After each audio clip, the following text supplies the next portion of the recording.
Hello साथियों, आज की इस वीडियो में हम आप सभी को बताने जा रहे हैं बिहार बोर्ड कक्षा 9वीं वालों का जो संस्कृत का एग्ज़ाम पेपर हुआ है। इसमें पूछे गए थे 1 से लेकर 100 तक के ऑब्जेक्टिव क्वेश्चन, जिनमें से केवल आप सभी को 50 ऑब्जेक्टिव क्वेश्चनों का आंसर OMR शीट में रखना था। तो आइए बारी बारी से तमाम क्वेश्चनों का सलूशन कर लेते हैं कि कौन से क्वेश्चन का आंसर क्या होगा।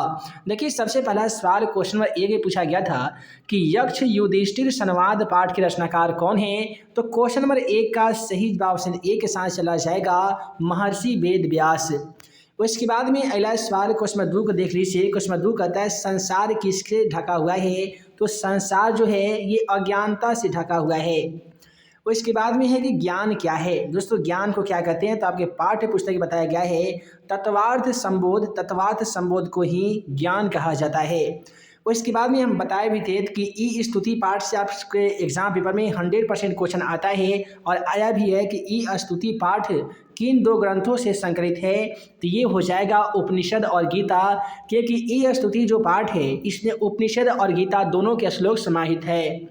उसके बाद में पूछा गया था कि अस्तोमा डॉट डॉट इस पदांश के लिए निम्नलिखित में से कौन सा पद बनेगा। तो आप सभी को एक मंत्र मालूम होगा कि तमसोमा ज्योतिर्गमय अस्तोमा सद्गमय ओम शांति शांति शांति ही। ऐसे करके आप श्लोक जानते होंगे।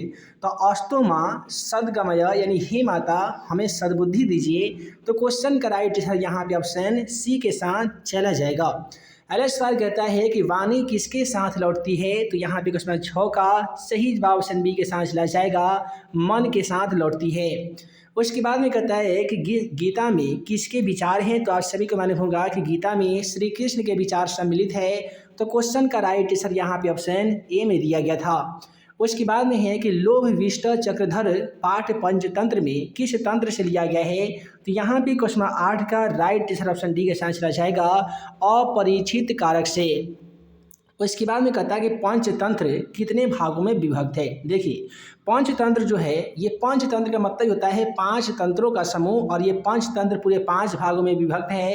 क्वेश्चन का राइट आंसर ऑप्शन ए में दिया गया था। अगला सवाल कहता है कि भैरव नंद के ब्राह्मण पुत्रों की कितनी सीधी वर्तिकाएं थी। तो क्वेश्चन का राइट आंसर ऑप्शन ए में दिया गया है 4 सीधी वर्तिकाएं थी। उसके बाद में कहता है कि गंगा जलम का विग्रह क्या हो जाएगा। तो गंगा जलम मतलब होता है कि गंगा का जल, यानी गंगाया जलम। राइट आंसर ऑप्शन ए में दिया गया था। उसके बाद में है कि लोग मित्रों को क्यों त्याग देते हैं। तो जाहिर सी बात है, लोग मित्र को कब त्यागते हैं तो ये लोभ से त्याग कर देते हैं। तो राइट आंसर यहाँ पे ऑप्शन डी में दिया गया था। अगला सवाल है कि किस वेद में मातृभूमि की स्तुति की गई है। तो यहाँ पे क्वेश्चन 13 का राइट आंसर यहाँ पे ऑप्शन डी के साथ चला जाएगा जी अथर्ववेद। उसके बाद ये पूछा गया है कि वेदांग कितने हैं, और हम अपने संस्कृत वाले वीडियो में आप सभी को बताए थे कि वेद पूछा जाएगा कि वेद कितने हैं तो 4 हो जाएगा, वेदांग कितने हैं तो 6 हो जाएगा, पुराण कितने हैं तो 18 हो जाएगा, संस्कार कितने हैं तो 16 हो जाएगा। ये सभी के सभी क्वेश्चन का सलूशन हम संस्कृत वाले वीडियो में बताए भी थे। तो देखिए, वेदांग की संख्या कितनी हो जाएगी दोस्तों। तो वेदांग है 6, राइट आंसर ऑप्शन बी में दिया गया था। एक बार जल्दी से वीडियो को लाइक कर दीजिए। जितने भी छात्र छात्राएं चैनल को पहली बार देख रहे हैं, चैनल को सब्सक्राइब नहीं किए होंगे तो चैनल को सब्सक्राइब कर लीजिए, ताकि ऐसे ही आने वाली हर 9वीं और 10वीं कक्षा का इंपोर्टेंट क्वेश्चन का वीडियो आप सभी को देखने को मिल सके। देखिए, क्वेश्चन 15 में पूछा गया था कि अध्यापक का स्त्रीलिंग रूप क्या हो जाएगा। तो ये अध्यापिका होगा, जो कि ऑप्शन ए में दिया गया था। फिर कहता है कि भुज धातु का अर्थ क्या होता है। तो भुज मतलब होता है भोजन करना, और खाद मतलब ही होता है खाना। तो राइट यहाँ पे ऑप्शन डी में दिया गया था। अगला सवाल है गच्छेद किस लकार का रूप है। तो दोस्तों, गच्छेद जो है ये आपका विधि लिंग लकार का रूप होता है। उसके बाद में है खाद धातु के लिट लकार प्रथम पुरुष एकवचन में कौन सा रूप हो जाएगा।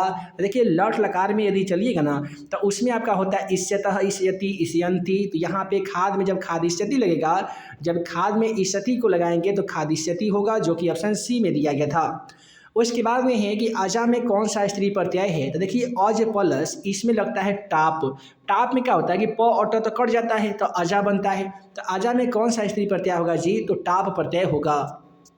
उसके बाद में है कि किस शब्द में डीप प्रत्यय है। तो डीप यहाँ पे प्रत्यय देखा जाएगा। तो क्वेश्चन 20 का राइट ऑप्शन डी में हो जाएगा, यानी सश्रुह। फिर कहता है नदीसु गंगा पवित्रतमा अस्ति, यानी नदियों में गंगा जो है वो बहुत ही ज़्यादा पवित्र है।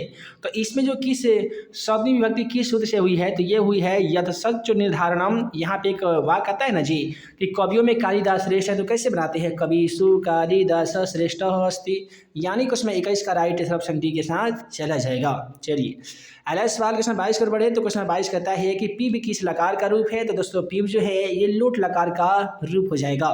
फिर कहता है द्रक्षति किस धातु का रूप है, आपके मैट्रिक के भी एग्जाम पेपर में ये क्वेश्चन पूछा गया था, तो यहाँ पे दृश्य हो जाएगा राइट आंसर सी में दिया गया था। गण कितने हैं, दोस्तों आपको बताना होगा कि गण कितने हैं, तो गण की संख्या 3 है, राइट आंसर यहाँ पे सी हो जाएगा। उसके बाद में है स किस शब्द का रूप होता है, तो आप सभी को मालूम होगा कि स तौते होता है, तो स तौते तो अत होता है ना जी, तो राइट आंसर यहाँ पे किस में दिया गया था, तत्व में दिया गया था। उसके बाद में है कि मह्यम फलम रोचते, यानी मैं मिठाई को पसंद करता हूँ, तो रेखांकित पद में कौन सी विभक्ति हो जाएगा, तो क्वेश्चन 26 का राइट आंसर चतुर्थी विभक्ति हो जाएगा। फिर कहता है कि ओम नमः शिवाय, वाक्य में शिवाय पद में कौन सी विभक्ति हुई है, तो क्वेश्चन 27 का राइट आंसर चतुर्थी होगा। ओम नमः शिवाय इसमें आपका चतुर्थी विभक्ति का यूज किया गया है। अगला सवाल है करण कारक में विभक्ति कौन सी होती है, तो आपका मालूम होगा कर्ता ने कर्म को करण से, कितने नंबर में आ रहा है, 3 नंबर में, तो जाहिर सी बात है तृतीया होगा। तो यहाँ पे क्वेश्चन का सही जवाब ऑप्शन बी में दिया गया था तृतीया। उसके बाद में है कि साम वेद में कितने मंत्र हैं, तो याद रखिएगा 2875 जो मंत्र है वो साम वेद में है। उसके बाद में कक्षा में कौन प्रवेश करते हैं, तो संस्कृत के शिक्षक प्रवेश करते हैं, आपके पाठ्य पुस्तक से क्वेश्चन लिया गया था। फिर है कि किसके बिना संस्कृति नहीं है, तो संस्कृत के बिना संस्कृति नहीं है, तो राइट आंसर यहाँ पे ऑप्शन सी के साथ चला जाएगा संस्कृत। उसके बाद में किसमें भारतीय भाषाओं का जीवन है, तो भारतीय भाषाओं का जीवन संस्कृत को कहते हैं। उसके बाद कहता है कि उप विश्वंतु सर्वे किसकी युक्ति है, तो ये दोस्तों युक्ति है, ये है दोस्तों एक शिक्षक की, राइट आंसर ऑप्शन सी में दिया गया था। अगला सवाल के देखिए कहता है कि द्रुमा, यहाँ पे दिया गया द्रुमा का अर्थ क्या होता है, देखिए द्रुमा के मतलब होता है दोस्तों पेड़, इसलिए राइट आंसर यहाँ पे ऑप्शन ए में चला जाएगा। फिर कहता है किस ऋतु में प्रकृति सुंदर हो जाती है, जाहिर सी बात है जब वसंत ऋतु आता है, जब वर्षा वाला जो ऋतु आता है ना जी, इसी में ऋतु प्रकृति के जो है चारों तरफ सुंदरता ही सुंदरता भर जाती है, राइट आंसर बसंत हो जाएगा। फिर कहता है कि किसने शरद ऋतु का वर्णन किया गया है, देखिए कौन ऐसे कवि थे जो शरद ऋतुओं का वर्णन करते थे, तो यहाँ पे क्वेश्चन का राइट आंसर भट्टी हो जाएगा, जो कि ऑप्शन सी में दिया गया है। उसके बाद है ज्ञानम भारह क्रिया बिना, यानी ज्ञान क्रिया के बिना भार के समान है, इसके लेखक कौन है, तो हमें तो ये लगता है कि नारायण पंडित इसका आंसर होना चाहिए, लेकिन आपके बुक में बताया गया है कि विष्णु शर्मा होना चाहिए। क्या होगा सही जवाब, कमेंट सेक्शन में जरूर बताइएगा। फिर कहता है कि विद्या और बुद्धि में सबसे श्रेष्ठ कौन सा होता है, तो ये बुद्धि होता है, राइट आंसर बी में चला जाएगा। फिर कहता है भो सुबद्धे गच्छ त्वम स्वगृहम, किसने कहा था, भो सुबद्धे यानी वो बुद्धि वाले, गच्छ त्वम स्वगृहम यानी तुम क्या स्वर्ग में जाना चाहते हो, किसने कहा था, तो जाहिर सी बात है आपके पाठ्य पुस्तक बताया गया है कि द्वितीयक युवक यानी दूसरे व्यक्ति ने कहा था। उसके बाद में है किस शब्द में अ उपसर्ग लगा हुआ है, तो उपसर्ग तो किसी भी शब्द के पहले लगता है, जैसे कि अ बोला गया ना, तो अ से क्या बनेगा, तो अवरोध बनेगा, अवरोध बनेगा, तो अ यहाँ पे लगा हुआ है ऑप्शन ए में, राइट आंसर ऑप्शन ए हो जाएगा। फिर कहता है स्वागतम में कौन सा उपसर्ग है, तो स्वागत को बनाते हैं सु जुड़ आगत, इसलिए आपका यहाँ पे सु उपसर्ग हो जाएगा। उसके बाद में कह रहा है कि गत में कौन सा प्रत्यय लगा हुआ है, तो गत में आपका अक्त प्रत्यय लगा होता है, जो कि ऑप्शन ए में दिया गया है। अगला सवाल है पठ प्लस तुमुन से कौन सा शब्द बनेगा, तो पठितुम बनेगा, और पठितुम दिया गया ऑप्शन बी में, राइट आंसर ऑप्शन बी हो जाएगा। फिर कहता है कि किस प्रत्यय से लिखन शब्द बना हुआ है, दोस्तों लिखन जो शब्द है ये बना होता है किस से, तो यहाँ पे सही जवाब जो हो जाएगा वह हो जाएगा सत्री प्रत्यय, जो कि ऑप्शन सी में दिया गया है। चलिए अगले सवाल क्वेश्चन 45 को बढ़े। क्वेश्चन 45 कहता है कि अक्तवा प्रत्यय से बने शब्द को क्या कहते हैं, तो कतवा प्रत्यय से बने शब्द को हम लोग क्या कहेंगे, तो शायद बात है उसे हम लोग अव्यय कहते हैं, क्योंकि कतवा प्रत्यय अव्यय होता है और इसका कोई ना कोई अर्थ होता ही नहीं है। चलिए अगला सवाल क्वेश्चन 46 को बढ़े हैं, तो क्वेश्चन 46 में कहता है कि क्री प्लस ऑनियर से कौन सा शब्द बनेगा, तो याद रखिएगा ये जो ऑनियर में क्या होता है कि यम जुड़ता है, क्या जुड़ता है दोस्तों, यम जुड़ता है, तो क्री प्लस ऑनियर से क्या बनेगा, तो करणीयम बनेगा, जो कि ऑप्शन बी में दिया गया है। श्रीमत का स्त्रीलिंग रूप क्या हो जाएगा, तो श्रीमत का यहाँ पे श्रीमती होगा, जो कि ऑप्शन सी में दिया गया है। अगला सवाल है आदाय में कौन सा स्त्री प्रत्यय लगाया गया है, तो ये लगाया गया है दोस्तों लव्य प्रत्यय, जो कि ऑप्शन डी में दिया गया है। फिर कहता है कि भक्तिव्यम में कौन सा प्रत्यय हो जाएगा, तो क्वेश्चन नंबर 49 का राइट आंसर ऑप्शन ए के साथ चला जाएगा तबियत प्रत्यय। उसके बाद में है कि निधि पदानी शब्द के रचनाकार कौन है, तो निधि पदानी शब्द के जो रचनाकार हो जाएगा वो भर्तृहरि हो जाएगा। फिर कहता है कि बार बार बाधा आने पर भी आरंभ किए हुए कार्य को कौन बिना पूरा किए नहीं करता है, तो इसका राइट आंसर क्या हो जाएगा, तो ये हो जाएगा दोस्तों उत्तम। उसके बाद में कहता है कि कौन पाप से दूर करती है, तो जाहिर सी बात है पाप से दूर करने का काम कौन सा करती है, तो सत्संगति करती है। उसके बाद में किसकी मित्रता दिन के अपराह्न की छाया की भांति होती है, तो सज्जन की मित्रता। फिर कहता है कि कलाओं में प्रमुख केंद्र कौन सा हो जाएगा, तो कलाओं में जो प्रमुख केंद्र होता है उसे हम लोग संगीत कहते हैं। अगला सवाल है कि भाव प्रकाश क्या हो जाएगा, तो दोस्तों भाव प्रकाशक को हम लोग नृत्य कहते हैं, राइट आंसर डी हो जाएगा।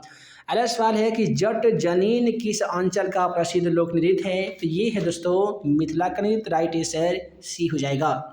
फिर अगला सवाल कहता है कि विद्वानों ने पंचम वेद किसे कहा है, तो पंचम वेद कहा है नाट्य को, यानी नाट्य कला को, राइट आंसर यहाँ पे ऑप्शन डी हो जाएगा। फिर कहता है कौन पर्व एकता उदारता और प्रसन्नता का विचारक है, तो यहाँ पे राइट आंसर ए हो जाएगा ईद।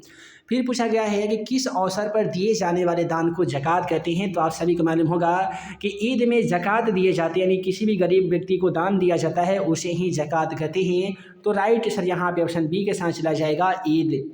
और इसके बाद में पूछा गया है कि ईद में किस मिठाई की प्रधानता होती है, तो ईद में सेवई की प्रधानता होती है, राइट आंसर यहाँ पे ऑप्शन सी हो जाएगा।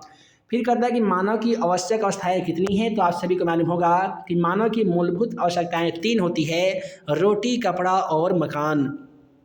उसके बाद में कहता है वसनम का क्या अर्थ होता है, कपड़ा का यदि आप सभी पर्यायवाची शब्द याद किए होंगे तो मालूम होगा कि कपड़ा को वसन चीर पत्र पट भी कहते हैं, तो इसलिए कपड़ा का मतलब क्या होगा, वस्त्र मतलब वसन हो जाएगा।